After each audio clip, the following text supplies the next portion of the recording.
Alors, bonsoir tout le monde. Bienvenue à la séance du Conseil municipal de la Ville de Témiscouata-sur-le-Lac du 7 novembre 2022. Donc, ce soir, contrairement à nos dernières réunions, on a une réunion quand même pas mal chargée, beaucoup de points d'information en début de rencontre, plusieurs résolutions à prendre. Donc, on est bien chargé ce soir, suite à une semaine chargée d'émotions avec l'ouverture de notre nouveau centre récréatif. Donc, on est très heureux d'être avec vous ce soir. Les conseillers ont pris acte de l'ordre du jour. On va avoir un petit changement à l'ordre du jour. Donc, on avait la section 3 de l'ordre du jour au point 7, 8, 9 des signatures d'entente avec nos partenaires au niveau des partenaires majeurs au niveau de nos deux installations, les infrastructures Arena et centre récréatif. Donc, ces points-là ont été reportés à la séance de décembre pour nous permettre de finaliser les dites ententes. Donc, ils ont été enlevés là, de l'ordre du jour. Donc, ça sera un ordre du jour donc modifié qui aurait été proposé, accepté et adopté à l'unanimité pour la rencontre d'aujourd'hui. On avait un procès verbal. La dernière rencontre s'était tenue le 3 octobre. Donc, proposé, appuyé, résolument adopté à l'unanimité l'adoption du procès verbal de la séance du 3 octobre. Donc, comme je le mentionnais d'entrée de jeu, très heureux d'être avec vous ce soir. Plusieurs informations.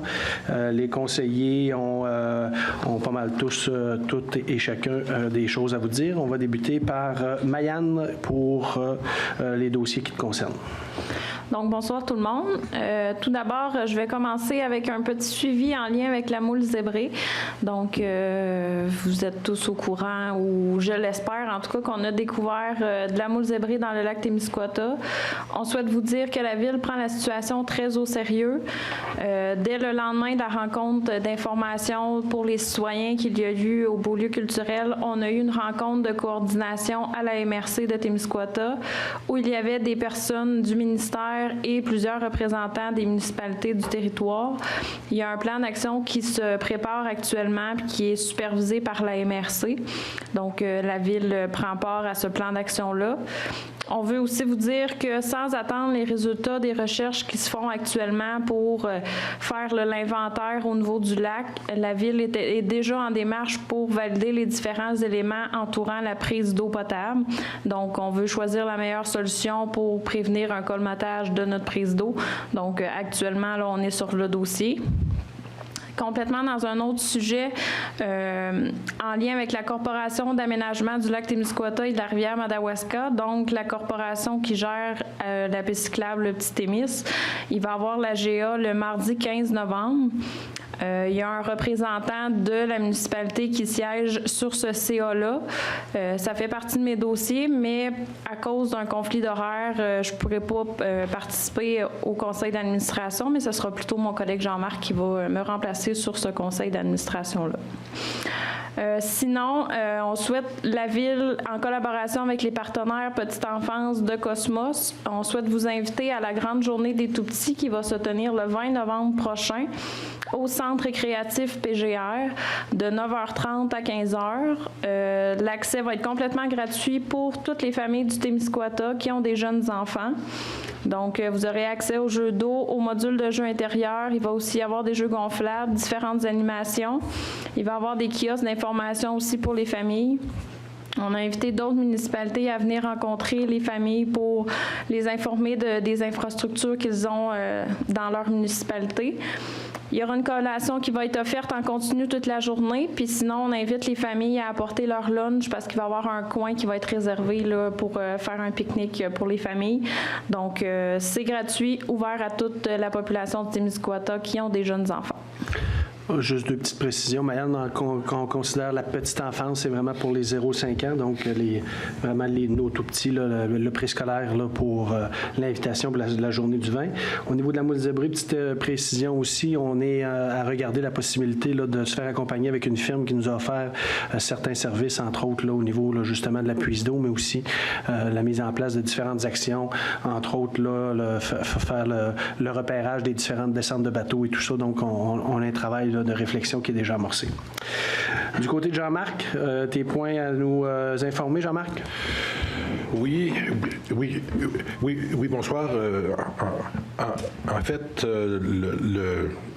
le centre de ski d'ici a besoin de bénévoles, a besoin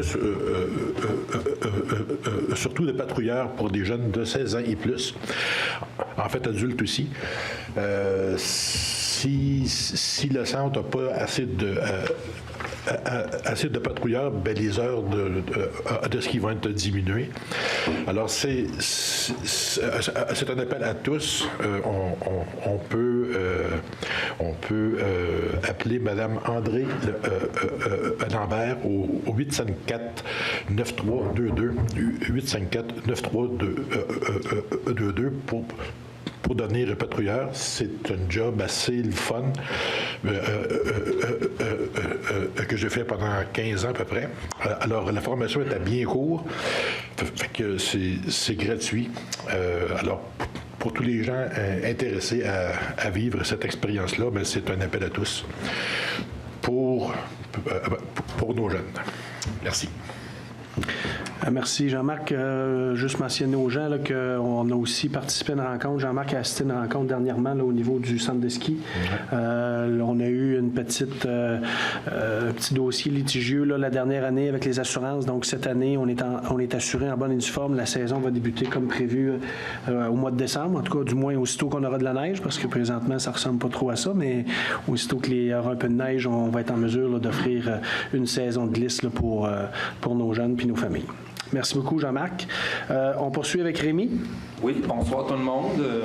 Pour ma part, moi, c'est un petit mot pour remercier tous les citoyens et citoyennes d'avoir participé au sondage des grandes orientations de développement pour l'ensemble du territoire de Témiscouata-sur-le-Lac, qui s'est terminé le 3 novembre dernier. La compilation et les résultats vont être dévoilés dans les prochains mois. Merci. Concernant les dossiers d'urbanisme, si tu me permets, Rémi, je vais ajouter 2 éléments d'information importants. Évidemment, avec la saison hivernale qui approche, on a procédé à une analyse au niveau là, du soufflage de la neige sur les emprises de terrain, donc qui appartiennent à la ville. J'ai le mot emprise, mais c'est pas le bon terme. Donc, Danny, je sais que tu me regardes. Quel est le mot?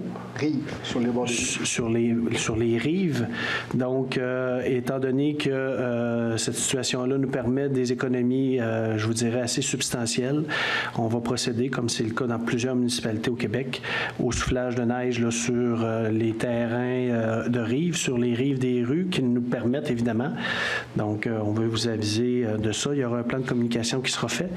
Danny aussi rencontrera les entrepreneurs qui font du déneigement privé aussi pour faire part, là, peut-être t'en parleras tantôt dans ta partie des travaux. Là, on veut aussi régulariser l'entretien de certains de nos contracteurs, donc mettre les règles très claires pour tout le monde. Donc, on espère que ça se passera le mieux possible. L'autre élément que je veux inviter la population aussi dans le contexte de l'hiver qui s'en vient, donc on sait que des garages qui vont être installés, des garages temporaires, on a parfois aussi en milieu rural encore des boîtes aux lettres qui sont à la rue parce que la poste passe encore à la rue dans certains endroits. Donc, on vous invite à assurer une certaine protection, donc autant des boîtes à lettres de vos garages, puis assurer là, la visibilité en tout temps là, de vos infrastructures, puis au niveau des entrées principalement. Ça va? Je poursuivrai avec Pascal. Oui, bonsoir tout le monde. Dans le fond, moi, pour le suivi de mes dossiers, c'est que depuis le retour d'Anacha, responsable des communications, nous avons eu quelques rencontres pour discuter, entre autres, du site Internet, qui a eu plusieurs mises à jour depuis son arrivée. Dernièrement, elle a rajouté, dans le fond, un onglet « Centre récréatif PGR ». Ça vous donne accès aux heures d'ouverture et aux tarifs. On a aussi avancé du côté de la politique de communication, malgré que l'inauguration des infrastructures a pris vraiment beaucoup de temps. Ensuite de ça, il y a des citoyens qui ont démontré de l'intérêt pour s'impliquer dans différents événements et activités de la ville. On regarde comment on pourrait structurer un comité citoyen pour que, dans le fond, ça soit efficace. Puis aussitôt que ce sera fait, on va vous transmettre l'information pour donner la chance à tout le monde qui désire s'impliquer de se manifester. Aussi, une bonne nouvelle concernant l'antenne collégiale qui a maintenant, qu'on peut dire, qui est là pour rester. Nous avons eu la confirmation de la permanence. Merci Pascal. On poursuit avec André. Oui, bonsoir tout le monde. Moi, je vais vous parler de la nouvelle carte citoyenne. Comme tout le monde sait, aujourd'hui, c'était l'ouverture pour les citoyens, pour les activités de notre centre récréatif. Alors, en même temps que se faisait l'ouverture, bien, c'est aussi le temps de s'inscrire pour avoir notre carte citoyenne. La carte citoyenne nous permet de profiter des tarifs citoyens, qui vont être différents des non-citoyens. Alors, c'est important de se présenter au centre pour s'inscrire. Vous aurez à fournir des preuves d'identification, soit permis de conduire, carte d'assurance maladie.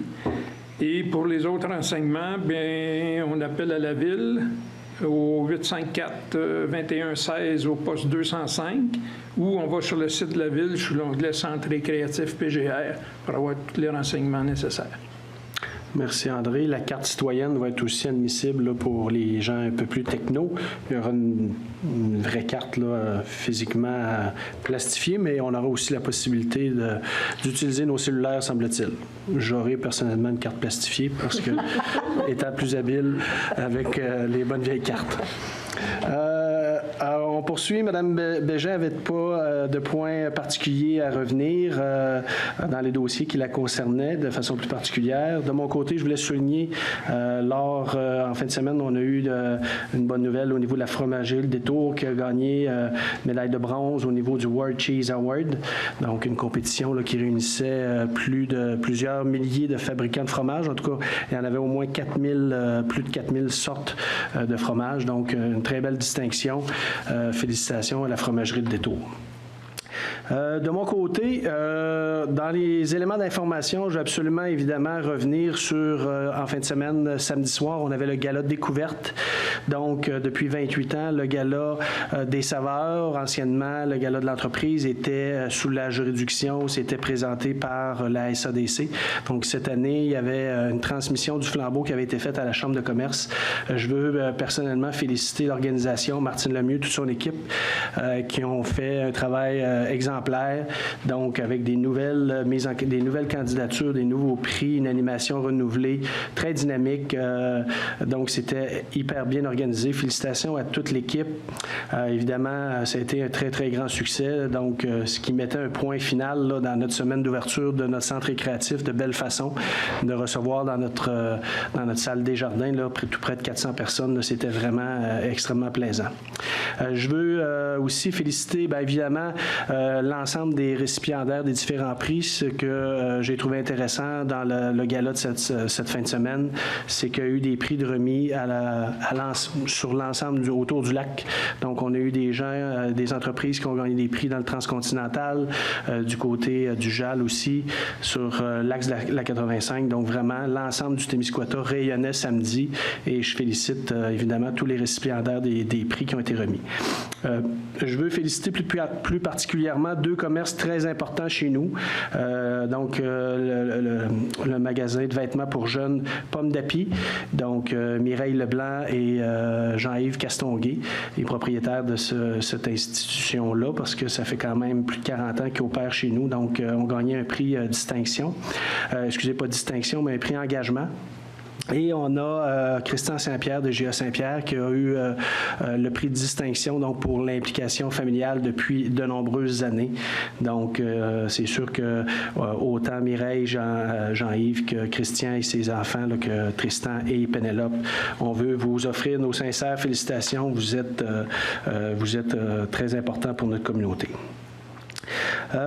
Évidemment, je le mentionnais tout à l'heure, la semaine dernière, ça a été une semaine importante. On a fait l'ouverture officielle de notre centre récréatif PGR. Je pense que de façon, je dirais, presque unanime, les commentaires sont très positifs. Il y avait quelques semaines, on avait fait l'ouverture de l'Arena Cascade, aussi un événement qui a été grandement apprécié. Je pense que les commentaires sont positifs. Ce qu'on avait prévu dans ces deux installations-là au niveau de leur contenu d'activité a été livré là, de façon exemplaire. Donc, pour ces deux occasions-là, on a eu un caméraman qui est venu faire un vidéo promotionnel qu'on va évidemment diffuser sur notre site. Celui de l'Arena a déjà commencé à être diffusé. Donc, on trouvait important puis intéressant de clore cette belle semaine-là, ces deux ouvertures-là, en vous présentant les deux vidéos comme telles, qui durent pas très longtemps, là, 1 minute 30, 2 minutes à peu près pour chacun des vidéos. Donc, pour Luc, pour Marie-France, on irait avec la présentation des deux vidéos, s'il vous plaît. Merci.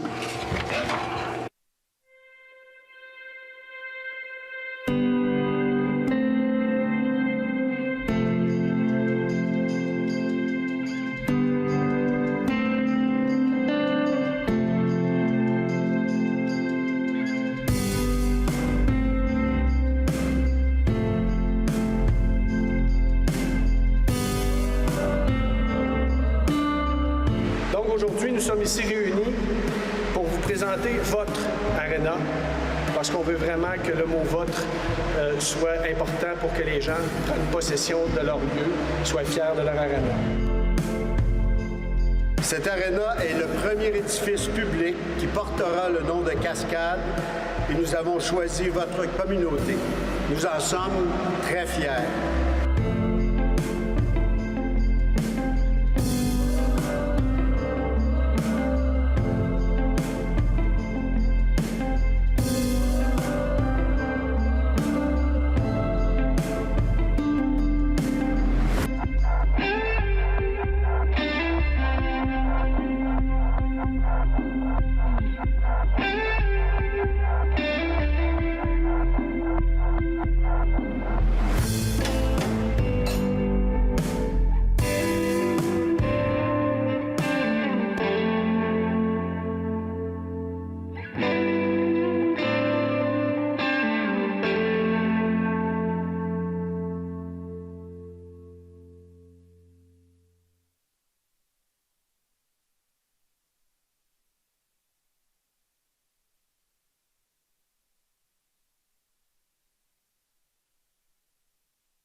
Donc aujourd'hui, nous sommes réunis ici afin de présenter une infrastructure d'une qualité exceptionnelle. Un centre récréatif qui deviendra la fierté de notre ville, de notre région et qui sera au fil des années à venir un véhicule de développement incroyable pour notre région.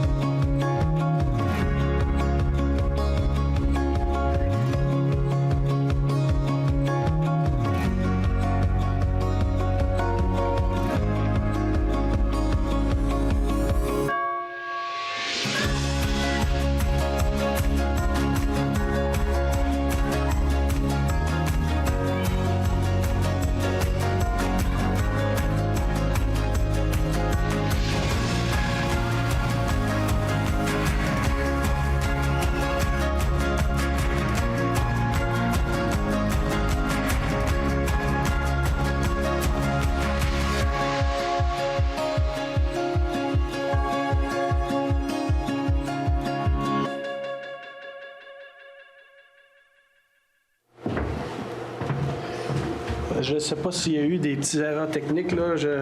On avait un sonore sur le centre récréatif avec des images de l'Arena et vice-versa. Je ne sais pas, en tout cas, la présentation sur écran, comment ça a donné les résultats. Mais de toute façon, je pense que vous avez vu les images.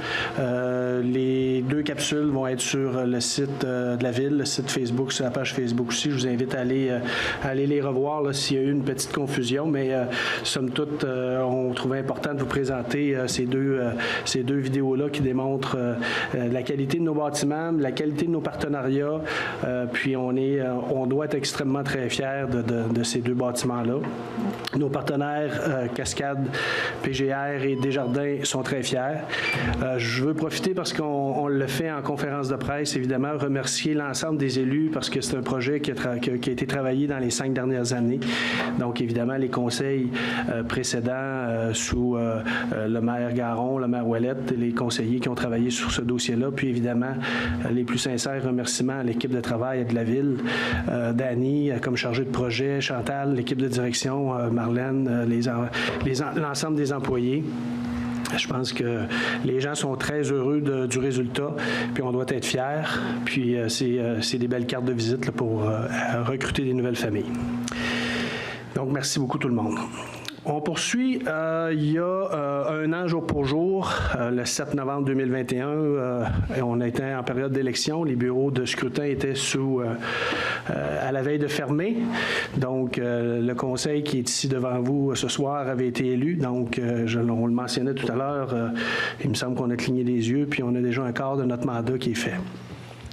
Puis je l'ai souvent dit dans mon discours, le positif amène le positif. Donc, c'est important pour moi ce soir, au nom de la Ville, au nom du conseil, au nom des employés, l'équipe de direction, de faire un bilan de cette première année de mandat-là. Parce que l'an dernier, à pareille date, on avait quand même certains points d'interrogation sur comment la Ville continuerait d'avancer, sur comment la Ville serait gérée. Puis je pense qu'à la lumière de ce que je vous présenterai, je pense qu'on n'a pas à être gêné du travail qui a été accompli dans la dernière année. Donc, je commencerai en tête de liste, évidemment, parce qu'on a, au niveau des sujets de la culture et des loisirs. Évidemment, on vient d'en faire la présentation, le projet de l'Aréna Cascade, du Centre récréatif PGR, et il ne faut pas oublier notre magnifique tour qui a été réalisé par des gens de chez nous, les frères Lebel, Maxime et Yannick, qui ont travaillé à la conception et la fabrication de notre tour, qui sera sans contredit une carte de visite que les gens, quand ils vont venir chez nous, ça a déjà commencé sur les réseaux sociaux avec l'ouverture de la tour la semaine passée. On voit des photos d'un peu partout, les gens, une vue magnifique. Donc, on est très heureux du résultat de ces deux infrastructures-là et de la tour. D'où ce qu'on est encore plus satisfait, c'est que, comme je le mentionnais tout à l'heure aussi, 100% de ce qui avait été présenté dans nos vidéos de présentation à notre population a été livré. Donc, il n'y a pas rien qui avait été prévu pour monter dans des vidéos qui sont pas dans les deux bâtiments. Tout est là à 100%.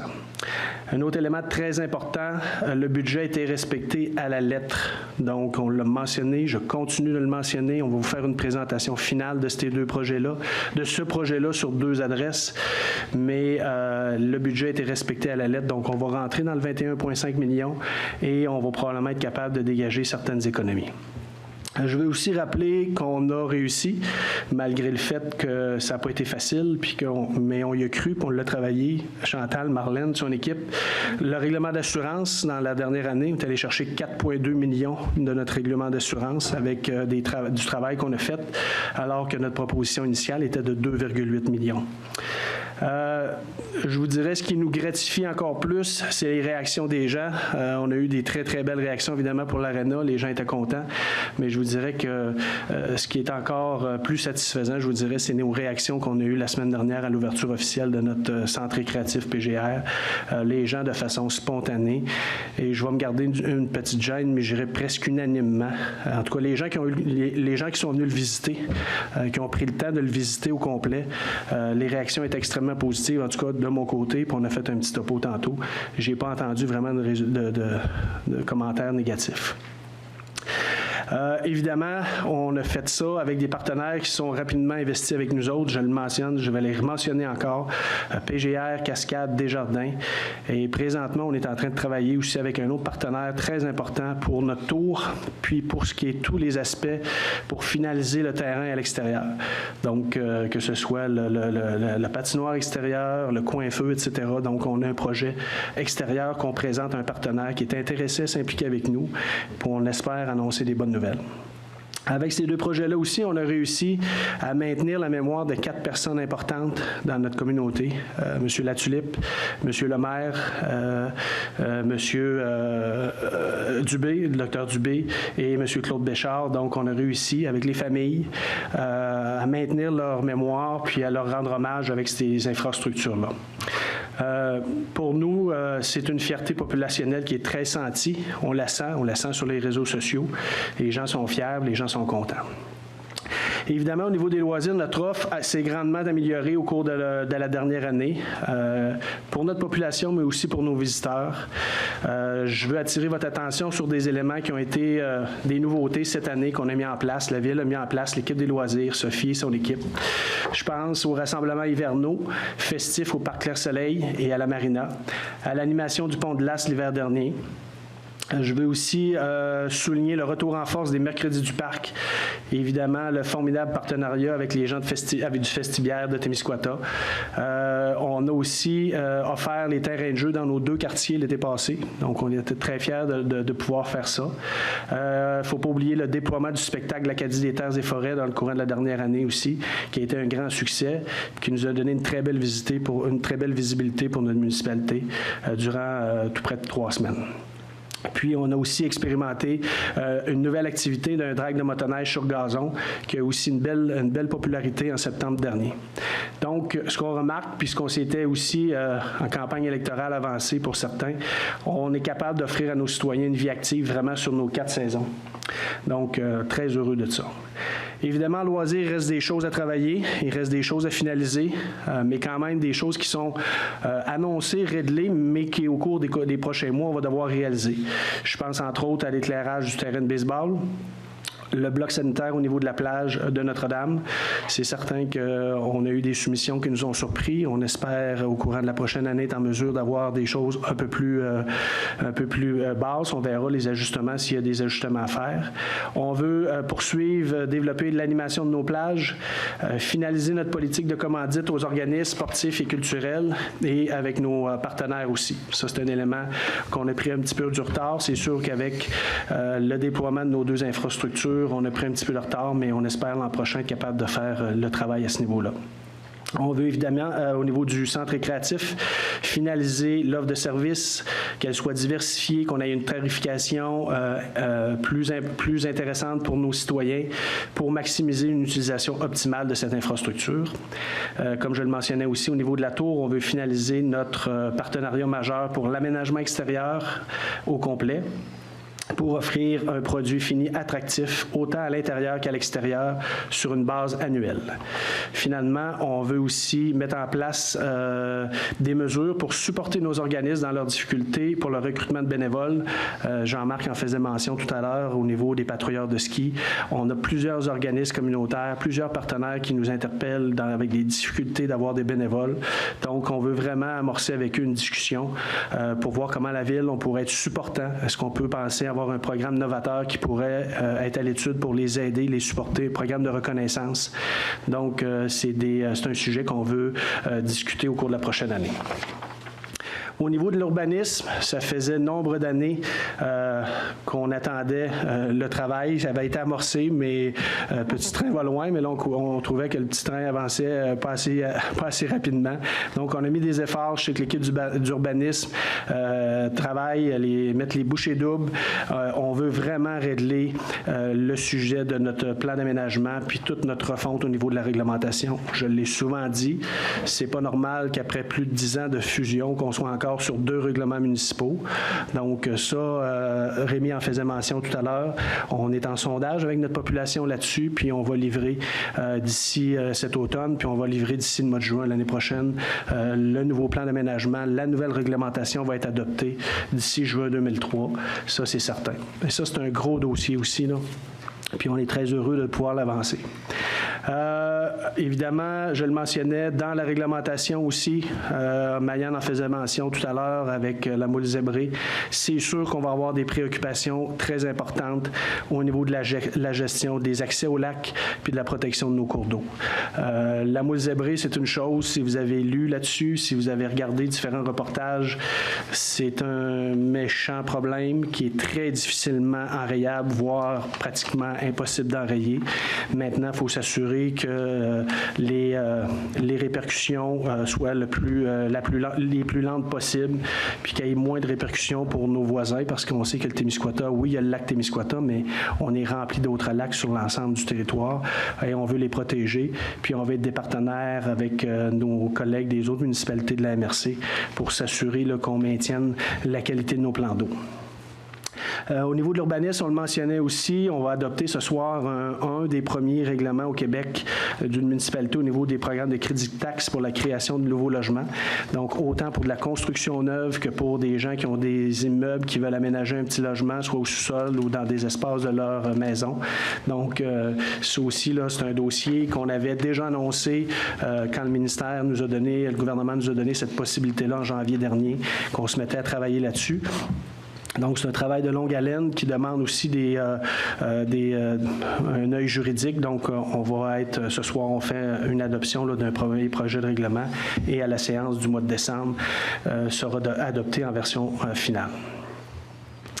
Évidemment, au niveau de l'urbanisme, il nous reste encore à améliorer de façon significative le processus de prise en charge des dossiers à l'urbanisme en vue d'améliorer les délais d'octroi des différents permis des suivis de dossiers. On sait, on l'a mentionné, nos entrepreneurs, les gens qui veulent se construire, souvent quand ils cognent à la porte de la municipalité, c'était pour hier, ils veulent ça rapidement. Notre équipe fait de son mieux, mais on a des processus, je pense, à clarifier, à mettre en place pour s'améliorer à ce niveau-là, puis on va le faire au cours de la prochaine année, des prochaines années. C'est sûr que l'arrivée du directeur aussi du développement économique, auquel on va attitrer le titre aussi de directeur de l'urbanisme, aura à mettre en place ce chantier d'amélioration du service misant sur l'utilisation des forces et des expertises de chacun des membres de l'équipe. Ce qu'on veut, c'est qu'on va avoir un processus d'accueil, on va avoir un processus formel d'accusé-réception, de suivi de dossier. On va avoir aussi, quand les gens vont présenter des dossiers, des fiches techniques qui vont présenter exactement l'ensemble du dossier qu'on doit recevoir avant d'émettre, par exemple, un suivi ou un permis. Donc ça, c'est des choses qu'on va avoir à travailler. Au niveau des communications et des relations avec le citoyen, évidemment, je pense qu'avec un certain succès, ça pourrait être mieux, mais on a amené à la séance du conseil une certaine diversité en divisant les dossiers par conseiller en fonction des intérêts des expertises. Je pense que dans l'ensemble, c'est un plus-value. On a une meilleure utilisation des réseaux sociaux, la présentation en direct de nos séances. Ça aussi, c'est un élément important. Je pense qu'on avait des gens qui s'intéressaient à nos séances du conseil qui venaient, mais on a aussi des gens qui ont parfois, ils ont de l'intérêt, mais de venir à une séance du conseil, mieux être plus discret. Donc, je sais qu'à chacune de nos séances, on a toujours un bon nombre de clients, j'allais dire, là, entre 30, des fois 40 personnes qui suivent notre séance, qui peut être rediffusée aussi. Donc, en tout temps, vous pouvez avoir accès. Donc, ça aussi, c'est un élément, je pense, une belle amélioration. L'autre élément qui est intéressant, c'est qu'on a développé une autonomie organisationnelle au niveau de nos communications avec les médias. Donc, dernièrement, on a fait des belles conférences de presse, que ce soit au niveau de nos entrepreneurs au mois de mai, l'ouverture de l'Arena, l'ouverture du centre récréatif. C'est notre petite équipe de communication qui a fait ça, comme des grands, Marie-France, Anacha. On n'a pas été en sous-traitance avec des grosses firmes de communication, puis je pense qu'on a livré la marchandise. On est en mesure de faire nos affaires chez nous à Témiscouata-sur-le-Lac. Puis c'est comme ça aussi qu'on développe notre fierté organisationnelle, c'est en s'assumant puis en prenant nos responsabilités. Puis ça, je tiens à féliciter la belle équipe des communications, qui n'est pas une grosse équipe, mais qui est une équipe très importante. Puis on prend soin de faire valoir nos bons coups en temps opportun. Puis ça, je pense que ça porte fruit. Puis on sent vraiment un virage important là-dessus. Comme je le mentionnais, on fait état de nos bons coups, puis on va continuer de le faire parce que le positif attire le positif, puis c'est ça qui crée un sentiment de confiance et de fierté pour notre ville. C'est ça qui amène des familles chez nous, c'est ça qui amène des entreprises chez nous, puis on ne gagne jamais à se critiquer et à chicaner. Donc, je suis très fier de ce qu'on a réalisé à faire à ce niveau-là, au niveau des communications, puis on va continuer de le faire. Évidemment, on va continuer au cours de la prochaine année avec la présentation de nos cartes citoyennes. On le sait, pour certains, ça sera une adaptation, mais on est assez convaincus que si on veut éviter d'avoir à toutes les fois qu'on vient au centre récréatif à sortir un permis de conduire ou une preuve d'identité, il faut vraiment passer par la carte citoyenne. Puis ça va nous permettre aussi d'officialiser la participation des citoyens à notre plateforme aussi, Modelium. qu'on a fait l'acquisition il y a quelques années, puis que présentement est clairement en sous-utilisation. Donc, on n'utilise pas cette plateforme-là comme on devrait le faire quand on parle, par exemple, de demande de permis qui pourrait tout se faire par système informatisé, les réservations de salles, etc., etc. Donc, on veut continuer à se développer à ce niveau-là. Au niveau des ressources humaines, matérielles, financières et du développement économique, évidemment, André participe de façon très positive à la négociation de la nouvelle convention collective. Donc, présentement, les premières discussions qu'on a eues se passent très bien. Donc, quand on parle d'un climat de travail qui est sain, je pense que c'est le cas présentement à Témiscouata-sur-le-Lac, puis il faut s'en réjouir. L'élément qui est pour moi une priorité, puis c'est très important, c'est qu'on développe une vision organisationnelle centrée sur la fierté. Et ça, présentement, je sens que vraiment, on est en cheminement. Quand les gens sont heureux, quand les gens sentent qu'ils sont supportés et non pas critiqués continuellement, que ce soit par le climat, les gens adhèrent à ce qu'on veut, les gens sont fiers de nos installations sportives, sont fiers de nos nouvelles infrastructures. Puis ça, une vision centrée sur la fierté, c'est difficile à mesurer, mais c'est l'impact dans le climat que vous sentez à tous les jours quand vous allez au restaurant, quand vous allez faire votre épicerie. Les gens sont fiers, puis c'est comme ça qu'on attire du monde chez nous. Évidemment, on a travaillé sur une nouvelle structure organisationnelle. Chantal l'a présenté dernièrement, qui nous a permis de garder Danny Morin à notre emploi en le nommant le directeur exécutif des infrastructures et des projets. Mais on a aussi nommé Marlène Poirier comme directrice exécutive, ce qui vient donner, je dirais, autant pour Marlène que pour Danny, des coups d'un petit peu plus franches pour supporter Chantal, pour que Chantal fasse le travail pour lequel elle est rémunérée. Donc, un travail de direction générale et ne pas un travail toujours de direction centré dans les opérations quotidiennes. Donc, Danny, Marlène sont là pour ça. Donc, évidemment, ça, c'est très positif. On a aussi mis fin avec la Corporation Avantage de notre entente. On veut rapatrier notre un directeur du développement économique dans notre équipe qui va s'occuper aussi de l'urbanisme. On a mis en place avec Marlène aussi des mécanismes de suivi financier budgétaire plus structurés. On a mis une démarche de budget aussi qui s'est étalée maintenant sur pratiquement 4 mois. On a commencé à parler de budget en mois de septembre.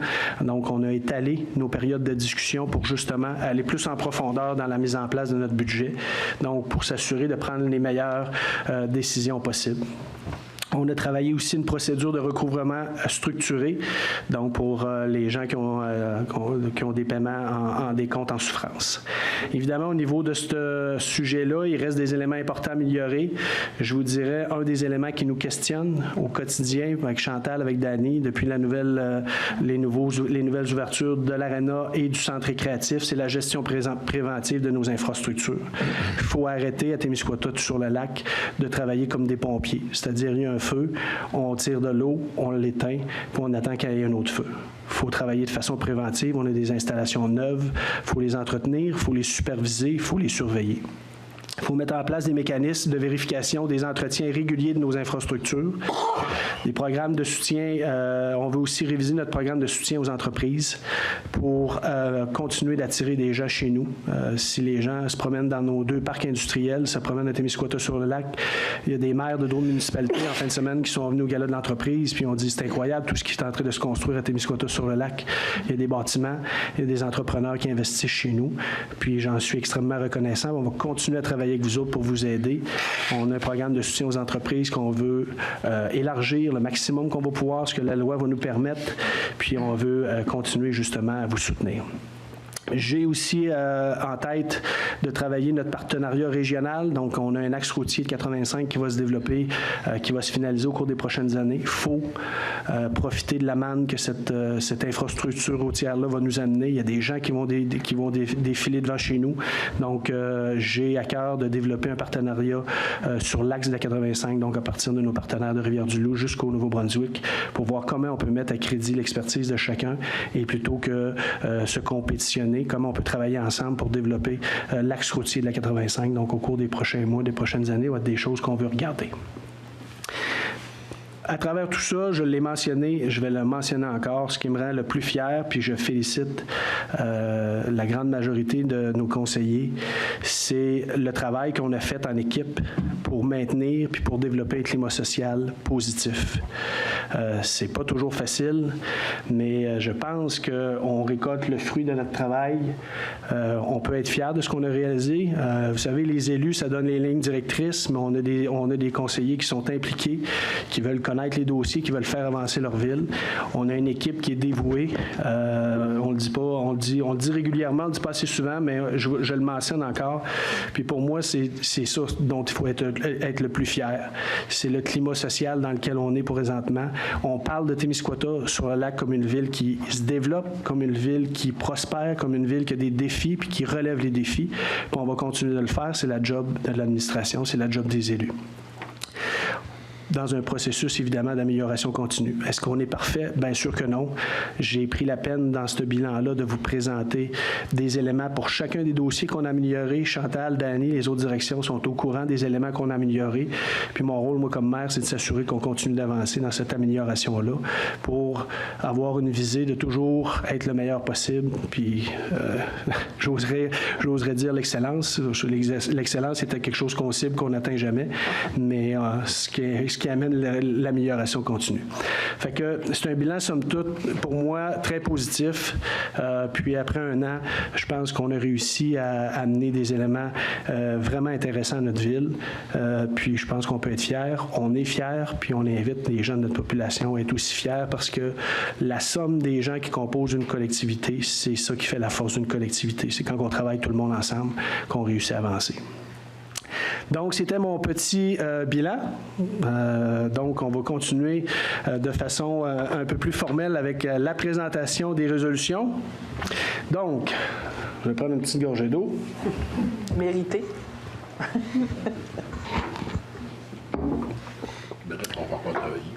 On va travailler maintenant? Ben, c'est ça. C'est ça. On va encore travailler, ben oui. C'est ça, avec les bilans que tu fais, on a encore... On a encore du travail, on a encore du travail. Pour la prochaine année. Absolument, on a encore du travail pour la prochaine année, mais ce qui est intéressant, je remarque, c'est clairement, on a le sentiment qu'on avance, puis je peux vous dire qu'il y a d'autres municipalités qui regardent ce qui se passe à Témiscouata sur le lac, mais cette fois-ci, pas pour les mauvaises raisons, mais pour les bonnes raisons. Puis on espère que plus que de citoyens qui vont se rendre compte de l'importance d'être positif, mieux ça va être pour tout le monde. Rapport déposé au Conseil, approbation. Donc, comme à chaque mois, on fait l'autorisation des comptes du mois. Donc, ce mois-ci est un gros mois. On avait quand même pas mal de dépenses. Donc, des comptes qui sont déjà payés au montant de 403 181,91. Puis, on a des comptes à payer de 1 360 734,53. Pascal, avais-tu pris des éléments en note que tu voulais revenir? Bien, en fait, je ne vais pas tout énumérer, mais oui, il y avait vraiment énormément de dépenses pour ce mois-ci, mais juste, c'est beaucoup associé à l'aménagement du CCR, comme le jeu interactif, du mobilier. Mais tous ces montants-là étaient inclus, dans le fond, dans les dépenses, fait qu'il n'y a aucun dépassement, c'était prévu. Bien, ça, c'est important. Là. Vous avez posé les questions. J'ai moi-même posé les questions quand j'ai signé les chèques puis regardé les comptes avec Chantal pour m'assurer. Puis on vous fait bien de le faire, de vérifier, de dire, bon, ça, c'est-tu dans le projet? On le dit à plusieurs reprises. On va rentrer dans le 21,5 millions. Mais si on rentre dans le 21,5 millions, mais que 600 000 à côté qu'on prend d'une autre enveloppe, ben là, ça fait juste bien paraître. Les dépenses sont prises puis sont au bon endroit. Donc, sont pris dans le projet. Donc, il y a eu des questions là-dessus. On a répondu aux questions. Donc, ça a été proposé, adopté à l'unanimité, l'adoption des comptes du mois de novembre. Au niveau des obligations, au niveau fiscal, on doit déposer et adopter des rapports budgétaires sommaires. Donc, on a un état des comparatifs à faire du 1er janvier au 30 septembre qui doit être fait. Et on a aussi un prévisionnel pour l'année en cours qu'on doit aussi déposer. Donc, évidemment, on a respecté ces attentes-là. Donc, c'est des attentes qu'on a avant la présentation des états financiers. Donc, premier état financier compare les revenus et les dépenses de l'exercice l'exercice financier courant est réalisé jusqu'au dernier jour du mois qui s'est terminé au moins 15 jours avant celui où l'État est déposé et ceux de l'exercice précédent qui ont été réalisés au cours de la période correspondante de celui-ci. Donc, dans le cas, là, ce qui est important, c'est un dépôt. Ça pourrait être juste un simple dépôt, mais je trouve intéressant de mentionner aux gens que dans le cas de nos prévisions pour le 31 décembre 2022, on prévoit là un léger surplus, qu'on devrait fermer l'année avec un léger surplus d'environ 40 000 $. Donc, c'est ce qui veut dire que le budget 2022 va être fermé là, de façon positive et non pas en déficit. Donc, ça, c'est toujours une bonne nouvelle. On ne s'attend pas, avec Marlène, à de mauvaises surprises là, qui pourraient nous laisser tendre vers un déficit, donc un léger surplus pour 2022. Donc, le dépôt a été proposé, adopté à l'unanimité. Vous savez, les élus, il y a le maire qui a des possibilités de représentation puis d'émettre des comptes de dépenses pour un cadre précis. Pour ce qui est des conseillers, à chaque fois qu'on a une sortie ou une activité qui engendre des dépenses pour la ville, on doit de façon obligatoire faire une résolution. Donc, dans le cas de la résolution suivante, c'est une autorisation pour participer à la conférence administrative régionale avec les municipalités. Donc, on a notre collègue Jean-Marc Baudouin qui est intéressé à participer à cette activité-là qui va se tenir à Rimouski le 10 novembre prochain. Donc, le conseil municipal, on a regardé les différents ateliers. On lui a cédulé les plus importants qu'on voulait qu'il y aille. Non, il a fait son choix lui-même. Puis, donc, va participer avec ça. Donc, c'est un peu comme une formation en continu. C'est toujours intéressant. Là, il va y avoir des gens de différents ministères pour discuter, présenter des ateliers. Donc, Jean-Marc sera notre représentant. Donc, ça a été proposé, adopté à l'unanimité qu'on puisse développer là, un budget pour que Jean-Marc puisse y aller. Quand on parle de budget, évidemment, c'est les frais de kilométrage et de repas là, pour la journée de l'activité. Comme c'est à Rimouski, on s'attend à ce qu'ils reviennent faire de dos à Témiscouata-sur-le-Lac. Je vous dirais qu'on a eu une discussion avec Chantal. On va regarder avec les municipalités s'il y a des choses à faire à ce niveau-là. Parce que, bon, c'est quand même une procédure qui est assez contraignante. Là. Est-ce qu'on pourrait avoir une résolution, en tout cas, des choses qu'on a à réfléchir là-dessus là, pour l'année prochaine, les prochains mois. Prochaine résolution, octroi d'un contrat pour 2 camions Dodge Ram 2022 en conformité au règlement de gestion contractuelle numéro 225-18. Donc, comme vous le savez, on est en prévision budgétaire. On doit regarder nos dépenses. On a des camions pick-up qui commencent à être en fin de vie. Donc, on a demandé des soumissions en respectant évidemment les règlements là, au niveau de la Cité des villes pour des dépenses d'au moins 25 000 $ mais inférieures au solde de la dépense. Du contrat qui veut être adjugé qu'après une demande de soumission publique en vertu de la loi, l'article 573 sur les cités-villes. Donc, conformément aux différentes réglementations, on va octroyer un contrat à Témis Chrysler Dodge Jeep Ram Fiat pour l'achat de 2 camions Dodge Ram 2022 au montant de 89 063 $. Donc, on spécifie que c'est bien pour les 2 camions et non pas 89 000 chacun des camions. C'est pour les 2 camions. Pour être bien certain, parce qu'il y a des camions qui vont jusqu'à 80 000 90 000. Hein? Donc, c'est pour les 2 camions. Donc, ça a été proposé et résolu unanimement qu'on procède à l'achat des 2 camions Dodge Ram 2022. Entretien chemin Gérard Bouchard. Donc, on a une entente depuis quelques années avec la municipalité de Saint-Eusèbe depuis qu'on n'a plus l'entretien de la route 232. Donc, on a une portion de la rue Gérard Bouchard qui est complètement à la limite ouest de notre ville. Oui, ouest. C'est 232 ouest, fait que probablement. Ouest, 232 ouest. Bon, mes cardinaux, mes signes cardinaux sont bons. Donc, on a un petit bout de rue Gérard Bouchard qui nous amène un long détour au niveau de notre déneigement. Donc, on fait affaire avec la municipalité, un partenariat avec la municipalité de Saint-Eusèbe. L'an dernier, la municipalité nous faisait ce service-là pour 3 500 $. Cette année, la résolution qu'on fait ce mois-ci sera pour 4 500 $. Donc, avec quand même une différence de 1 000 $. On a demandé à nos services publics là, de vérifier là, le montant. Puis, selon ce qu'on a vérifié, là, c'est avec le prix du carburant et tout ça, c'est tout à fait justifié de continuer à faire utiliser, à faire déneiger cette rue-là par notre municipalité de Saint-Eusèbe, que j'en profite pour remercier. Donc, au montant de 4 500 $. Ça a été proposé, appuyé et résolu unanimement de faire cette entente-là. Programme d'aide à la voirie locale, volet projet particulier d'amélioration, dépôt du rapport des travaux année 2022. Donc, on a un montant qui nous est adjugé par le ministre délégué au transport. C'est un montant qui, bon an, mal an, d'année en année, qui ne fluctue pas beaucoup, au montant de 17 500 $. Vous comprendrez que c'est des montants, on ne s'excite pas trop longtemps pour faire des gros travaux. Donc, cette année, ce qu'on présente dans le rapport, c'est qu'on a dépensé pour cette enveloppe-là un montant total global de 50 381,27 pour travailler dans la rue de la Seigneurie. Donc, cette année, nos employés de la voirie ont travaillé là, pour l'amélioration de ce secteur. Donc, il a été proposé, adopté unanimement, que le conseil municipal de la ville de Témiscouata-sur-le-Lac approuve les dépenses au montant de 50 381,27 relatives aux travaux d'amélioration réalisés et aux frais inhérents admissibles mentionnés sur le formulaire V0321, conformément aux exigences du ministère du Transport, et reconnaît qu'en cas de non-respect de celle-ci, l'aide financière sera résiliée. Donc, ce projet est tout à fait conforme à cette enveloppe. Donc, ça a été officialisé aujourd'hui. Programme d'aide de la taxe sur l'essence, qu'on appelle la TEC, pour les années 2019 à 2023. Donc, approbation de la programmation des travaux et des modalités du guide, nouvelle programmation. Donc, dans le cas de cette enveloppe-là, 2019 à 2023, il y a des montants qui nous sont alloués. La Ville doit s'engager à faire des travaux au niveau de la voirie. Il y a un plan qui doit être déposé. Donc, ce qui nous concerne présentement, dans les plans qu'on est à regarder, bon, on avait la rue Bois-Franc qui était là-dedans. On avait Saint-Viateur.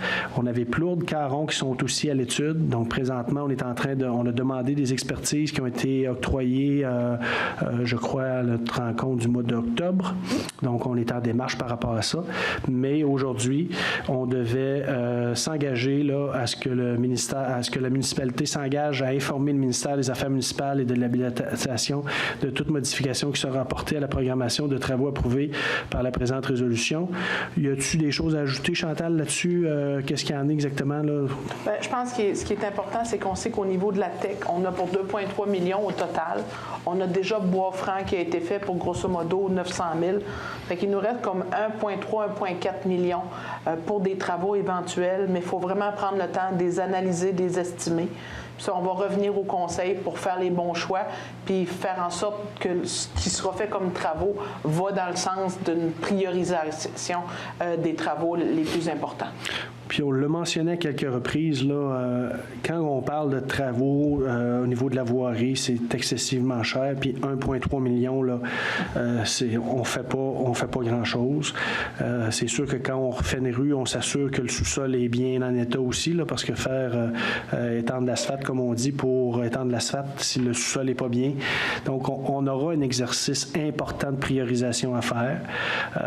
Si on en ajoute plus que qu'est-ce qu'on a d'enveloppe, ben c'est le citoyen qui va devoir assumer la facture dans son compte de taxes. Fait que c'est tous des enjeux avec l'inflation. On est en train de travailler le budget qui ne sont pas évidents.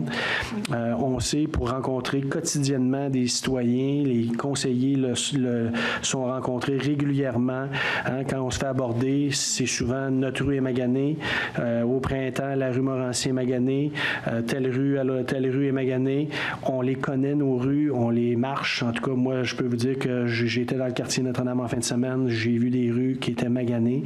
Mais à un moment donné, il faut faire des choix qui ne sont pas faciles. Puis on va y aller vraiment par priorisation. On a, comment on l'appelle, notre plan de couleur. Plan d'intervention. Notre plan d'intervention, où on a une classification de couleurs et par lettres qu'on a pris soin, tout le monde, au conseil de regarder.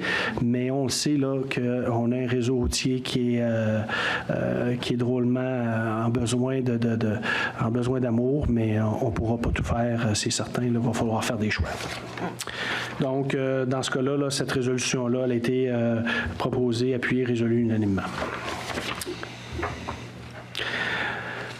On a une résolution ici, autorisation de signature entente de service avec l'autorité 911 de la prochaine génération Bell. Je prends une petite gorgée d'eau. C'est une résolution que je maîtrise un peu moins. Donc, on va la lire, je crois, pour s'assurer de ne rien oublier. Donc, attendu que le 29 octobre 2019, le Conseil de la radiodiffusion et des télécommunications canadiennes, communément appelé le CRTC, adoptait la décision de Télécom CRTC 2019-353 afin d'exiger aux fournisseurs canadiens un réseau 911 le déploiement d'un réseau 911 PG. Attendu que dans le but d'assurer la compatibilité entre les différents réseaux 911 et d'obtenir des centres d'urgence des mesures de fiabilité, résilience et sécurité nécessaires à la mise en place d'un réseau 911 PG pan-canadien, le CRTC estime qu'il est approprié d'imposer des conditions aux parties qui veulent établir une interconnexion avec le réseau 911 PG par le biais d'une entente à intervenir entre les parties. Attendu qu'afin que le COREC puisse débuter les tests nécessaires à la migration, toutes les municipalités desservies par ce centre, doivent avoir préalablement signé leur entente avec Bell, fournisseur désigné par le CRTC pour le Québec, l'Ontario, le Manitoba et les provinces de l'Atlantique. Attendu qu'il y a lieu d'accepter la dite entente de service et de nommer les signataires autorisés dans ce dossier, il a été proposé, appuyé et résolu unanimement que l'entente de service entre Bell et la ville de Témiscouata-sur-le-Lac soit acceptée telle que rédigée concernant le service 911 de prochaine génération, et que M. Denis Blais, maire ou en son absence le maire suppléant, et Mme Chantal Karen Caron, directrice générale ou en son absence, la directrice des finances, soient et sont par les présentes autorisés à signer pour et au nom de la ville de Témiscouata-sur-le-Lac la dite entente à intervenir entre les parties. Donc, si je résume cette lecture-là, c'est qu'il y a un nouveau système qu'on doit adhérer avec Bell pour avoir un système de couverture 911 à la fine pointe de la technologie, et le CRTC nous oblige à avoir une entente signée avec Bell, et on m'autorise avec Mme Chantal pour signer cette dite entente. Bien compris. C'est bien ça? Oui. Bon. J'aurais appris ça ce soir. Les 3 prochaines résolutions vont être reportées au mois de décembre. On poursuit avec une demande de reconnaissance, révision périodique, centre de plein air familial Richelieu de Cabano, comme organisme sans but lucratif auprès de la Commission municipale du Québec. Donc, on sait que différents organismes communautaires, que ce soit, par exemple, les scouts, le centre plein air, peuvent demander des exemptions de taxes à la Commission municipale du Québec. Donc, pour ce faire, ils doivent obligatoirement passer par la ville, puis nous donner, et nous, on doit accepter cette demande-là. Oui. Donc, dans le cas qui nous concerne, c'est le centre d'activité plein air de Richelieu. Donc, que la ville de Témiscouata-sur-le-Lac accepte la demande du centre de plein air familial Richelieu-Cabano et informe la Commission municipale du Québec d'accueillir cette demande et de reconnaître la demanderesse aux fins d'exemption de taxes foncières, article 204, paragraphe 10 de la loi sur la fiscalité municipale. Donc, on a évidemment proposé, appuyé, résolu unanimement cette demande du centre plein air. Ça sera transmis au ministère. Pas au ministère, mais à la commission. Approbation de révision budgétaire de la Régie intermunicipale des déchets du Témiscouata. Donc, évidemment, une grosse année pour eux autres aussi, avec nouveaux contrats au niveau de l'entrepreneur qui va ramasser les ordures et le recyclage, l'inflation, le coût de l'essence, donc beaucoup d'enjeux à la RIDT auxquels je siège et que Mme Bégin aussi siégé à quelques reprises en mon absence. Donc, des gros enjeux à la RIDT qui vont amener au cours de la prochaine année, des prochains mois, des réformes réflexions. Des réflexions en termes de récurrence, par exemple, des ordures. On sait que présentement, en période estivale, les ordures passent à chaque semaine. En période automnale, hivernale et printanière, on passe aux 2 semaines. On sait qu'on a instauré, M. Groslot a instauré cette année un système de compostage différent de d'autres municipalités où on invite les citoyens à faire du compostage plus personnalisé avec des sites aussi de dépôt là, à différents endroits dans la ville. Donc, on attend des résultats positifs par rapport à ça. Mais c'est certain qu'il y aura des réflexions là, à faire sur le nombre de passages, par exemple. Est-ce qu'on passe en période hivernale de 2 semaines à 3 semaines au mensuel?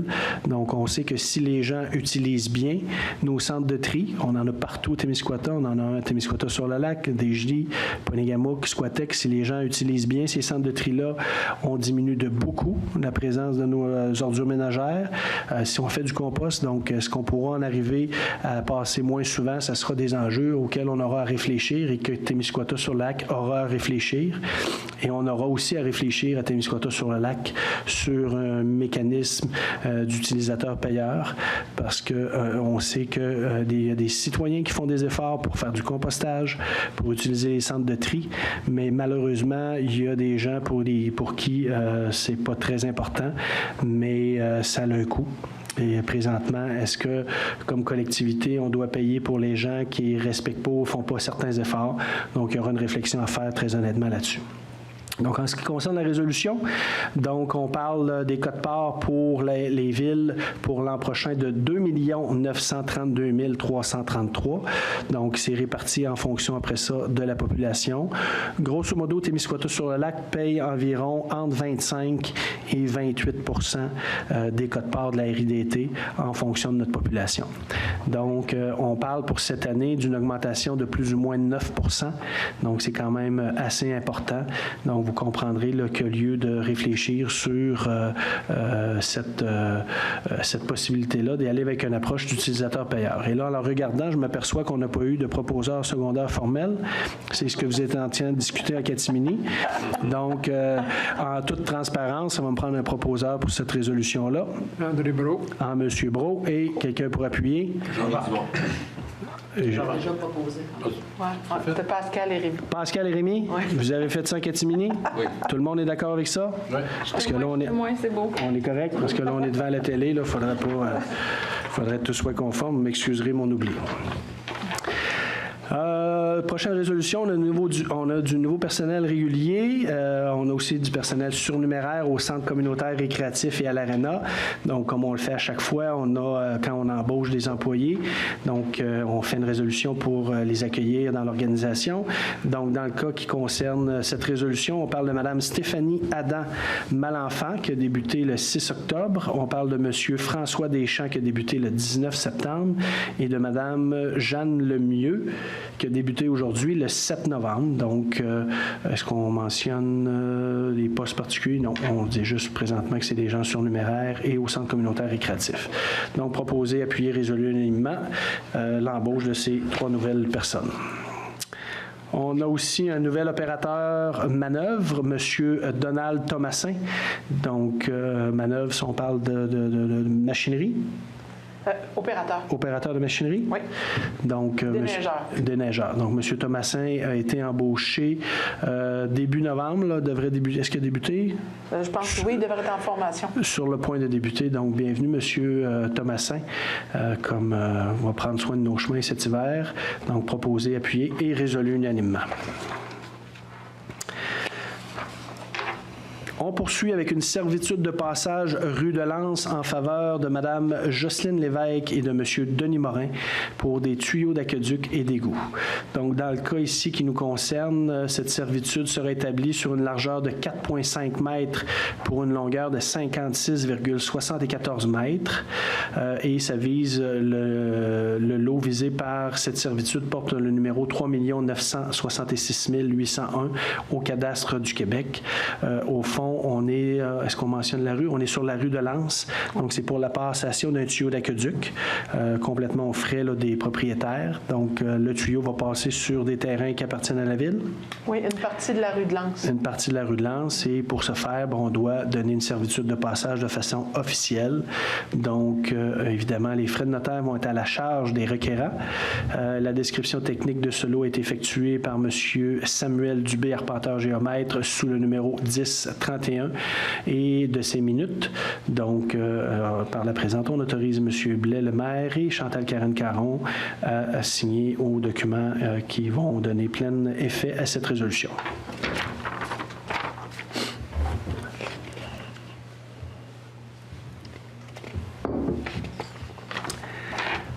Dernière séance au mois d'octobre, on avait des sessions de terrain. Présentement, on a une portion d'une emprise désaffectée de la route 232S d'un immeuble excédentaire qui sera fait par la présente résolution à Mme Lise Bouchard. Donc, comme on le mentionnait, lorsque des redécoupages de notre milieu au niveau des routes, il y a des terrains qui deviennent comme désaffectés et quand ils sont voisins, certaines propriétaires, on peut faire une session qui sont consenties de façon officielle et formelle à 1 $.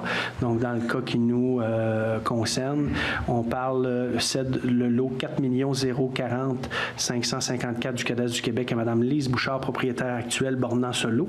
Cette cession soit consentie pour la valeur nominale de 1 $ payable à la signature de l'acte et les frais d'arpentage et de notaire soient à la charge de l'acquéreur. Donc, ça a été proposé, résolu unanimement de consentir ce bout de terrain à Mme Lise Bouchard. On a quelques demandes de dérogation mineures. Donc, la première, c'est pour une propriété du 6 rue de la Gare, le lot 2 615 580 de M.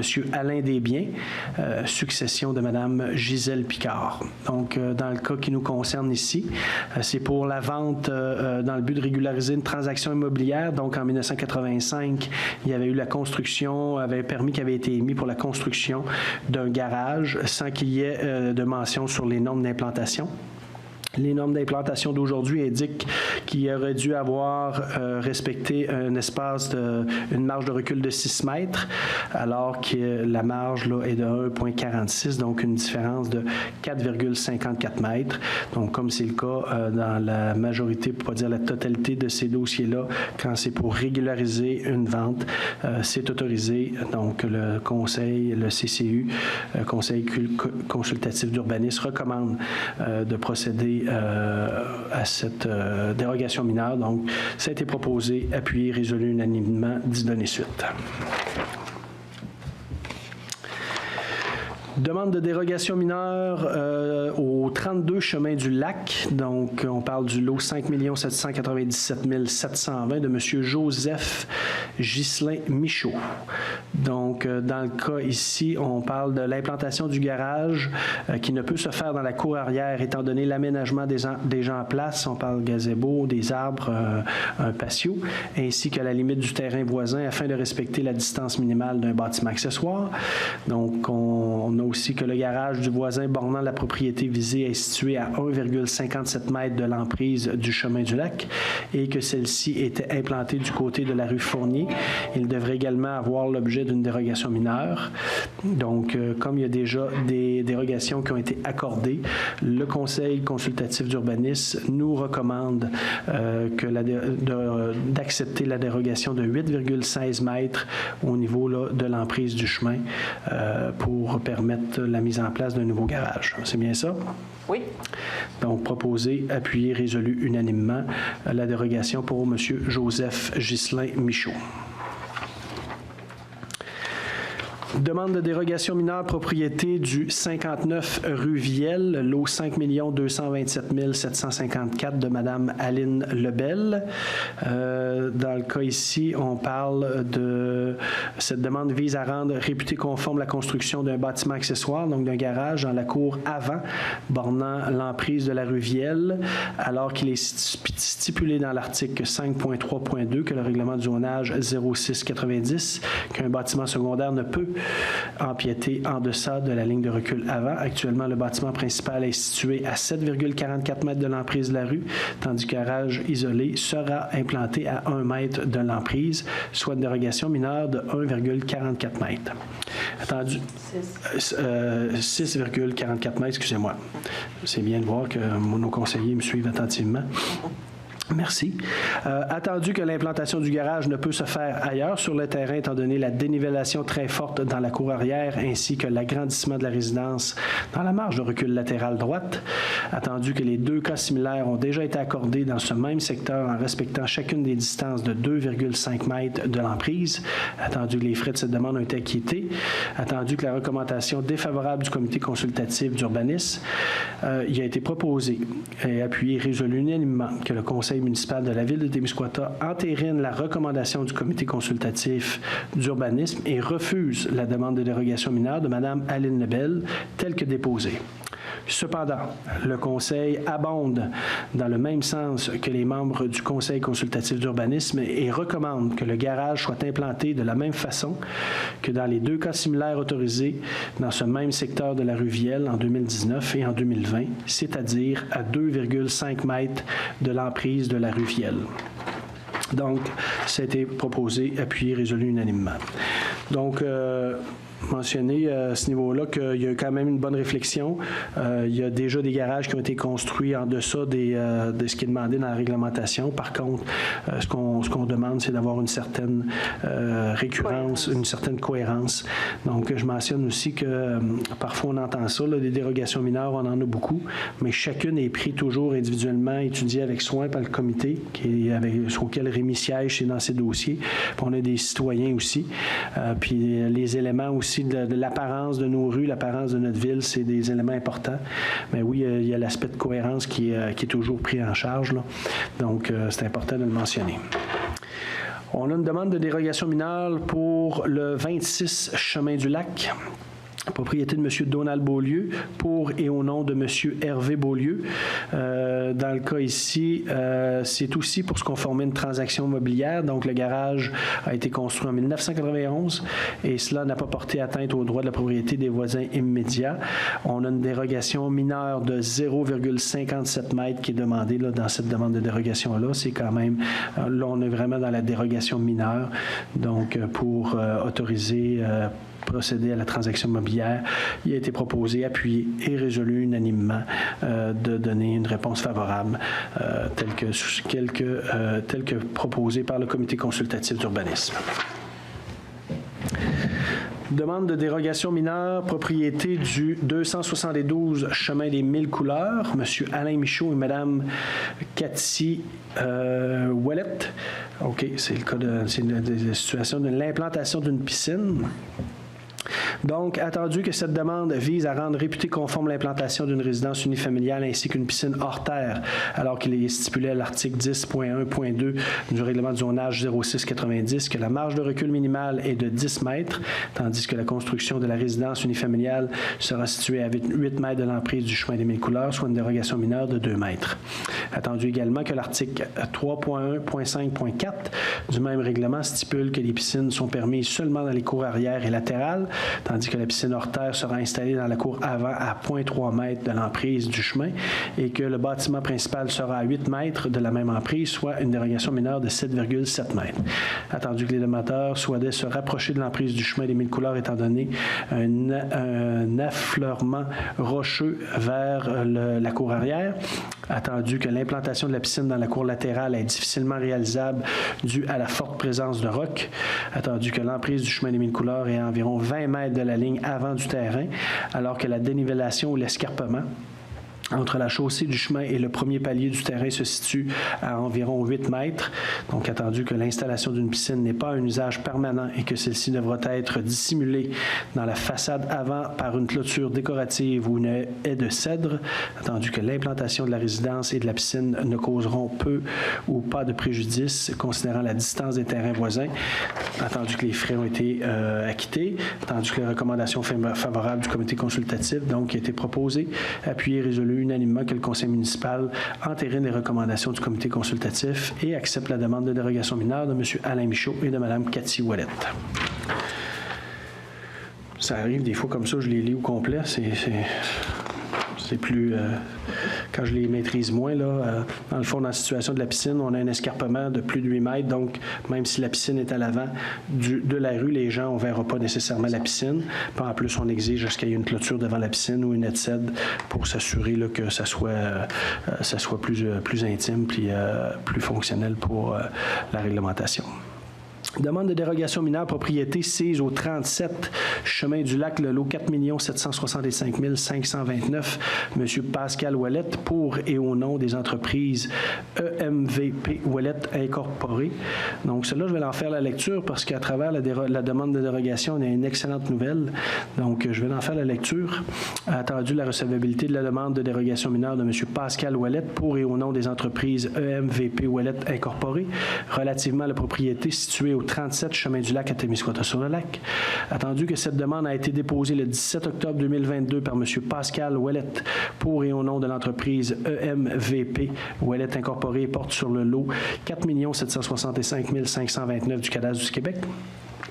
Attendu que cette demande de rendre réputé conforme la construction d'un bâtiment secondaire, entre parenthèses bloc électrique, dans la cour avant bornant l'emprise du chemin du Lac, alors qu'il est stipulé à l'article 8.1.2 et 8.3.4 du règlement du zonage 06-90, qu'un bâtiment secondaire ne peut empiéter en deçà de la ligne de recul avant du bâtiment principal. Actuellement, le bâtiment principal est situé à 15,23 mètres de l'emprise du chemin, tandis que le bâtiment secondaire sera implanté à 2,3 mètres de l'emprise, soit une dérogation mineure de 13,1 mètres.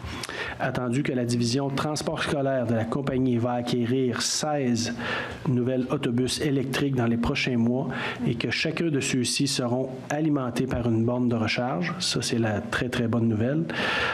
Donc, l'acquisition des 16 véhicules électriques. Attendu que l'aire de stationnement des autobus scolaires a toujours été situé à cet endroit et que l'ajout du bloc électrique doit être localisé près des autobus et des bornes de recharge. Attendu que la dérogation similaire visant l'implantation d'un bâtiment accessoire a déjà été accordée dans le même secteur et que les frais ont été acquittés par M. Ouellette, et attendu que la recommandation favorable du CCU, donc qui a été proposée, appuyée et résolue unanimement, que le conseil municipal de Témiscouata-sur-le-Lac entérine cette demande de dérogation mineure de M. Pascal Ouellette pour et au nom des entreprises EMVP Ouellette Incorporée. Donc, j'en profite pour féliciter Pascal et Valérie, sa conjointe, pour ce beau virage électrique, 16 véhicules électriques là, dans notre milieu, là, c'est très, très, très positif. Bravo à vous deux. Résolution d'appui politique nationale de l'architecture et de l'aménagement du territoire. Là, je regarde dans ma voisine. C'est une résolution qui a quand même 4 pages. Je pense que je vais la résumer, Chantal. Est-ce que tu me permets? Ben oui. Moi, Okay. j'appuie ça. Vous appuyez? OK. Si jamais il y a des gens qui écoutent la séance puis ils me disent, écoutez, M. Blais, on aimerait ça en avoir copié, je vous la résume. Je pense que ça va être clair. Au niveau du gouvernement, on a une nouvelle politique nationale sur l'architecture et l'aménagement du territoire qui a été dévoilée par le gouvernement du Québec le 6 juin 2022 dernier. Dans celle-ci, comme c'est souvent le cas, puis que j'ai décrié à quelques reprises, on gère l'ensemble du Québec, qu'on soit des milieux, des grandes villes, on gère la même chose pour les milieux ruraux. Quand on parle au niveau de l'aménagement du territoire, on sait que dans les villes, on vise beaucoup, on évite l'étalement urbain, puis on veut vraiment que les parcs industriels, les entreprises soient à même les municipalités. Dans le cas des municipalités rurales comme les nôtres, par la présente résolution, ce qu'on demande au ministère, c'est d'avoir l'opportunité d'avoir des amendements ou d'avoir des ajustements qui pourraient nous être proposés pour justement s'ajuster à nos réalités qui sont plus rurales. Donc, la présente, c'est de demander au gouvernement de reconnaître le statut particulier des municipalités rurales en regard de la politique nationale d'architecture et d'aménagement du territoire et aux objectifs de densification irréalistes hors du contexte des grands centres d'agglomération urbains. Demander à la ministre des Affaires municipales et de l'Habitation et au ministre de l'Agriculture, des Pêcheries et de l'Alimentation d'alléger le contrôle sur les possibilités de développement à l'extérieur des périmètres urbains dans une optique de survie des municipalités rurales par une révision de la loi sur la protection du territoire et des activités agricoles et une modulation des orientations gouvernementales et de la politique nationale d'architecture et de l'aménagement du territoire, considérant que le territoire en entier constitue un milieu de vie.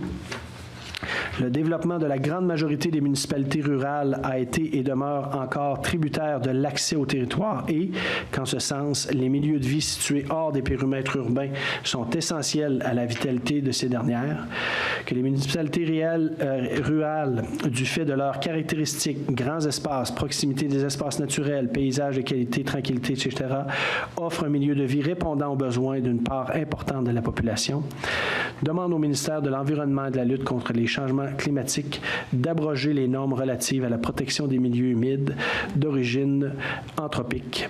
Transmettre la présente résolution pour appui à la Fédération québécoise des municipalités et aux municipalités du Québec et transmettre la présente résolution au gouvernement du Québec. Donc, c'est vraiment pour adapter cette nouvelle réglementation-là à notre réalité rurale pour nous permettre d'accentuer, maintenir notre développement parce que dans des contextes de peu plus urbains, c'est plus difficile pour des municipalités comme la nôtre et les gens qui sont habitués à travailler. Je vois, il y a quelqu'un, M. Bérubé, qui est ici, qui fait signe. Je pense qu'on comprend bien l'importance de cette résolution-là. C'est de faire valoir nos particularités régionales. Ça va? Oui. Chantal? C'est clair. On est clair avec ça? Oui. On n'a pas lu tout au complet, mais ça résume bien. Donc, on poursuit. Oh, ça, c'est un beau règlement. Donc, je le mentionnais tantôt dans nos réalisations. Quand on a été nommé élu au 7 novembre l'an passé, le ministère annonçait au mois de janvier la possibilité pour les municipalités, de façon exceptionnelle, de mettre en place des programmes de crédit de taxes ou de subventions pour créer des nouveaux logements. Donc, des créations pour de la construction neuve, mais aussi, nous, on voulait l'avoir aussi pour de la construction, des constructions déjà existantes. Donc, c'est un programme vraiment de disponibilisation de nouveaux logements. Donc, on avait mentionné l'importance pour Témiscouata-sur-le-Lac d'avoir un programme comme celui-là. Je vous dirais qu'on est une des premières municipalités au Québec à déployer ce genre de programme-là. J'ai déjà reçu des appels de d'autres municipalités pour s'informer de comment on avait fait pour mettre ça en place, c'était à quoi les tenants aboutissants. L'objectif étant aussi d'offrir des loyers abordables, donc de sorte que le petit coup de pouce de subvention de crédit de taxe qu'on donne à nos promoteurs leur permettra peut-être pour les 5 premières années de baisser un peu leurs tarifs et d'offrir des logements un peu plus abordables. Je sais qu'il y a beaucoup d'intérêt pour ce programme-là. Donc, s'il y a des promoteurs qui sont intéressés, je vous invite directement à communiquer avec moi ou avec Chantal, on pourra vous en faire part. Il va être adopté au mois de décembre, mais il faut aussi qu'il soit autorisé par le MAMACH. Fait que je vous dis ça sous toute réserve. On se garde une petite gêne, mais on est quand même assez enthousiaste qu'on puisse le déployer. On a eu des avis juridiques dans le dossier, puis on est assez à l'aise avec le programme qu'on présente. Donc, notre lecteur officiel, M. André Brault, je l'inviterai à lire le premier avis de motion et le dépôt du projet de règlement. Avis de motion, règlement numéro 305-22, programme de crédit de taxe favorisant la création de nouveaux logements locatifs résidentiels dans le cadre de nouvelles constructions ou de rénovation de bâtiments existants. Je, André Brault, conseiller, donne avis de motion que lors d'une séance subséquente du Conseil, présenterai un règlement portant le numéro 305-22, ayant pour but d'établir un programme de crédit de taxe favorisant la création de nouveaux logements locatifs résidentiels dans le cadre de nouvelles constructions ou de rénovation de bâtiments existants, ainsi que la location annuelle de ceux-ci.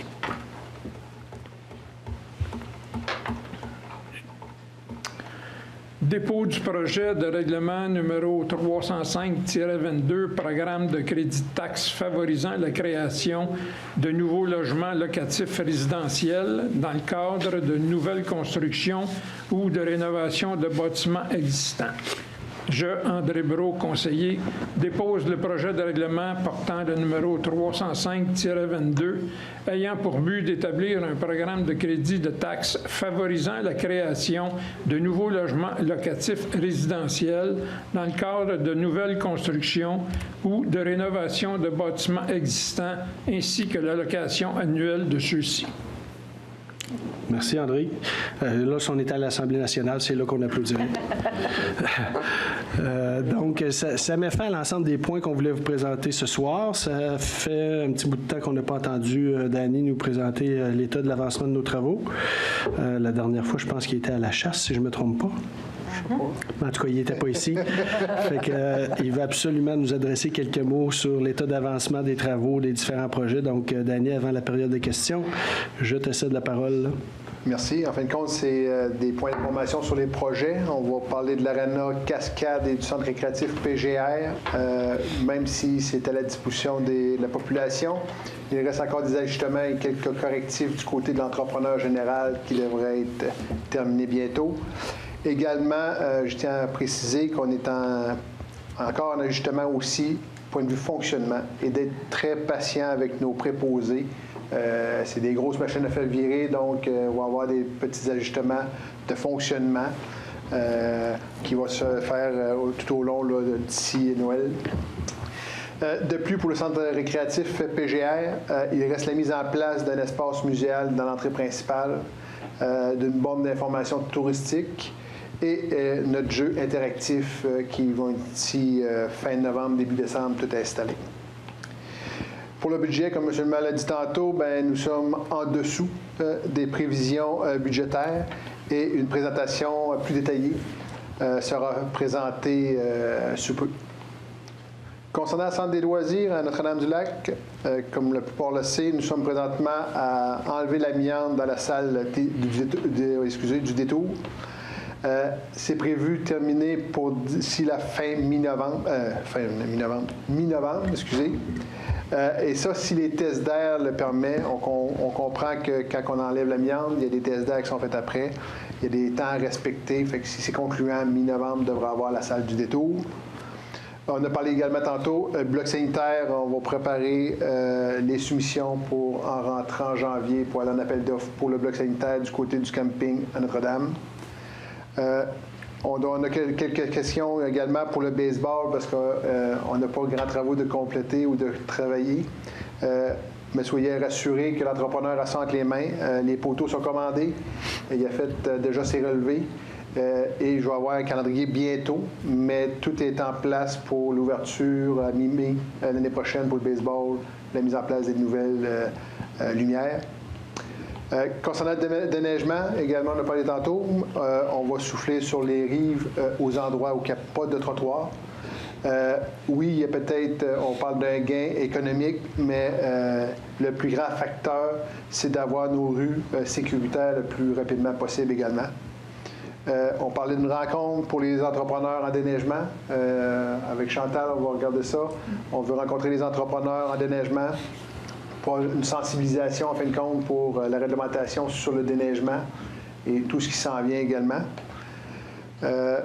Concernant des forages, il va y avoir une foreuse qui s'en vient pour la semaine prochaine, lundi prochain, dans le quartier Notre-Dame, donc pour les rues à Saint-Viateur, Caron-Plourde et une partie commerciale entre Plourde et Saint-Viateur, également à la marina et au centre récréatif. Fait que c'est à peu près une quarantaine de forages total. Ça va vibrer dans ce coin-là pour la semaine prochaine. Parc industriel également, il y a plusieurs questions. Ce qui se passe dans notre parc industriel du côté Cabano, sur la rue Yvon-Dugas, c'est tout simplement qu'on est après de finaliser la canalisation dans ce coin-là, de l'égout et de l'aqueduc pour permettre de boucler le secteur et finaliser toute l'infrastructure souterraine dans cette partie-là. Ça fait le tour pour l'instant. Merci, Dani. Juste avant de passer à la période des questions, tu as amené un élément que je trouve très important, que je vais mettre l'accent. Effectivement, on a 2 nouvelles installations qui sont non seulement, bon, dans le cas de l'aréna, on sait comment ça fonctionne un aréna, mais on a quand même des nouveaux systèmes qui demandent une période d'ajustement. Même chose pour le centre récréatif. On a des nouvelles installations qu'on a à roder. On souhaite beaucoup d'avoir de l'achalandage. Donc, on est en période d'ajustement. L'équipe, moi comme maire, les élus, on est ouvert à toute recommandation constructive. On a d'ailleurs déjà commencé un listing. On a eu des événements, comme je le mentionnais, la Chambre de commerce en fin de semaine. On a des ajustements à faire dans notre cuisine. On a différents endroits qu'on a déjà des ajustements qui nous ont été transmis par soit des résidents, soit des partenaires. Donc, c'est important de le faire, puis on les prend en considération, toujours dans un contexte de constructivité puis de travailler ensemble. Oui. Donc, je trouve ça important de le rementionner. Dans le cas que tu amènes au niveau des travaux sur la rue du Gars, c'est certain que c'est un gros plus de finaliser la canalisation autant des égouts que de l'eau, parce qu'évidemment, vous n'êtes pas sans savoir qu'il y a des terrains libres là. Il y a des terrains, il y a des offres d'achat qui vont être concrétisées prochainement aussi. Et qui dit offre d'achat Témiscouata-sur-le-Lac dit obligatoirement des projets qui vont se concrétiser dans la prochaine année. Donc, on s'attend à faire des annonces au retour des fêtes aussi pour de beaux investissements de plusieurs millions de dollars qu'on aura annoncés. Puis on va le faire avec beaucoup de plaisir avec nos entrepreneurs parce que je leur mentionne, le positif attire le positif.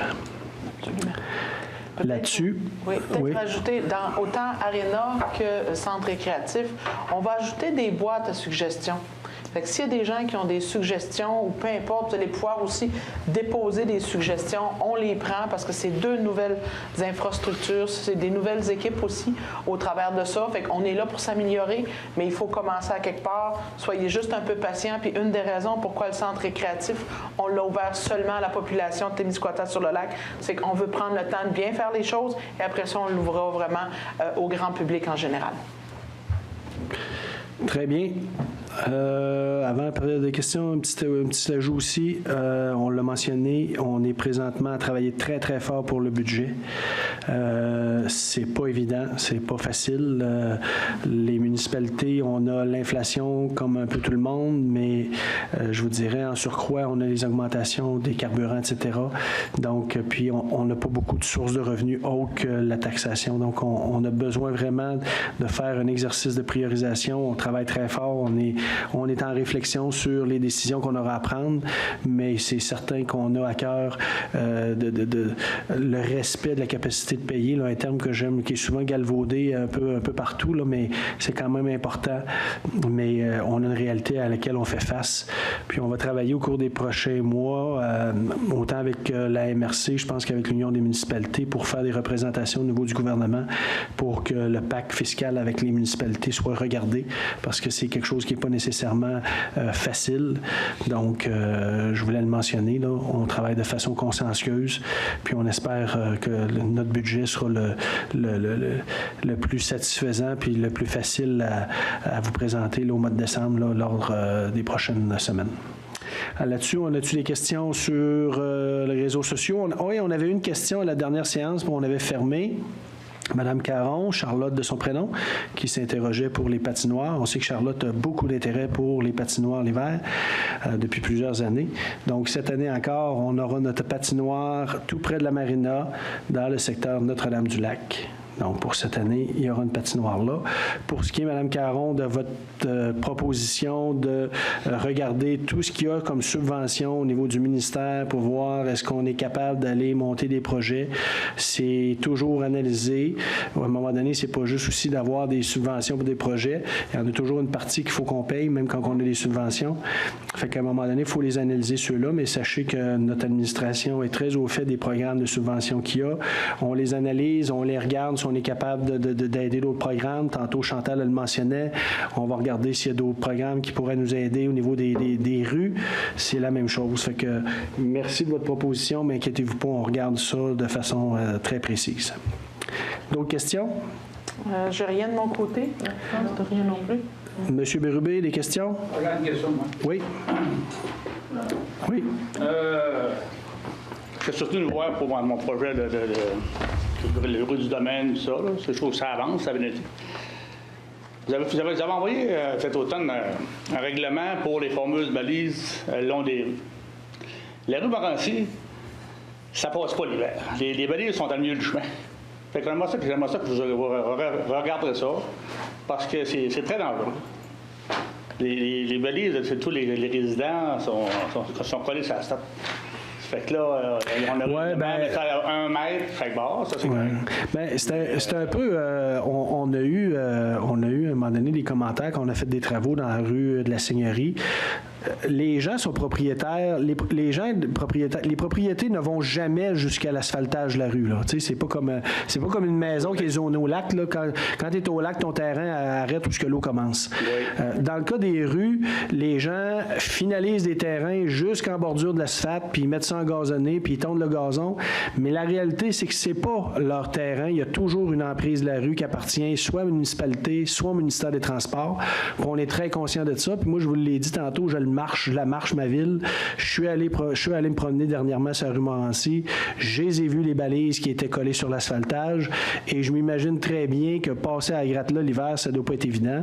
J'ai vu, Dani, que tu avais pris une note. Moi, je pense qu'il y a lieu justement d'aller conscientiser nos citoyens là, parce que ça passe pas deux chars là, quand il y a un peu de neige de ces côtés qui a été poussé. C'est sûr que de ce temps-là, il n'y a pas de problème, là, mais c'est dans l'hiver. Non, c'est ça. Oui, je comprends ça. C'est pas... Je comprends ça. grave que ça. Oui. Mais en tout cas. Mais là, je vais travailler avec Mme Chantal pour finir mon projet. Là.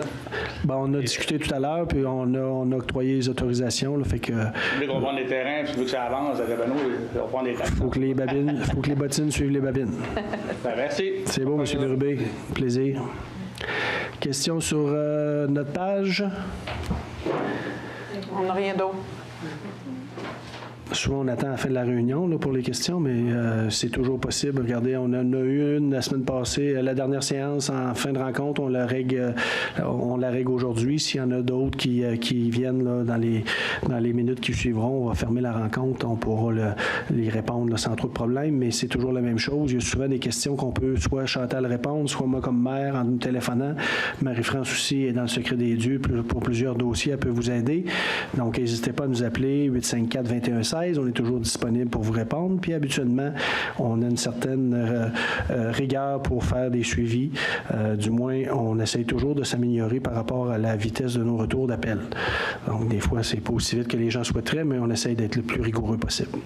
Donc, s'il n'y a pas d'autres questions, sur proposition de monsieur ou madame, la levée de l'Assemblée à 20h35, proposé par Rémi Dumont. Monsieur Dumont, appuyé par Mayane Cyr-Paradis. Madame Cyr-Paradis. Merci beaucoup. Je vous souhaite une belle fin de soirée et on se donne rendez-vous première semaine de décembre pour notre prochaine rencontre. Merci beaucoup. Bonne fin de soirée.